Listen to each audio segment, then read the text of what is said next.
Rien que de 2010 à 2016, la Direction nationale de la sécurité routière a enregistré au niveau national 21 159 cas d'accidents de la circulation en Guinée.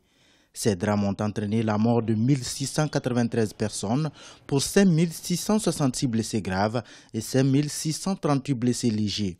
Pour y remédier, le ministère de la Sécurité a lancé du 6 au 10 novembre 2017 les états généraux de la sécurité routière. Les participants proposent un plan de riposte qui permettra de réduire au maximum ces nombreux cas d'accidents de la route. Les actions entreprises doivent se poursuivre et être renforcées, tant au niveau des conducteurs des véhicules légers et poids lourds, des motocyclistes que des piétons. Nous devons déposer sans complaisance le diagnostic des maux qui minent la circulation sur les routes de la Guinée, en vue d'en identifier des solutions à court, moyen et long terme, tout en vous inspirant du plan d'action de la décennie pour la sécurité routière en Afrique. La plupart des accidents de la route sont dus au mauvais comportement des usagers et l'état dégradé des infrastructures routières.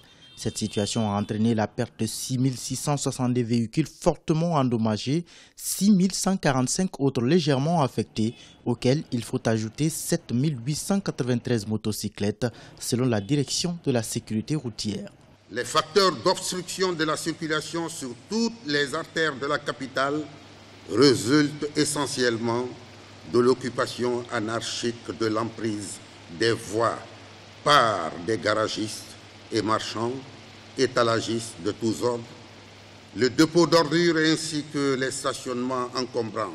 L'autre défi pour la Guinée est de se conformer aux normes de la CEDEAO, la communauté économique des États de l'Afrique de l'Ouest.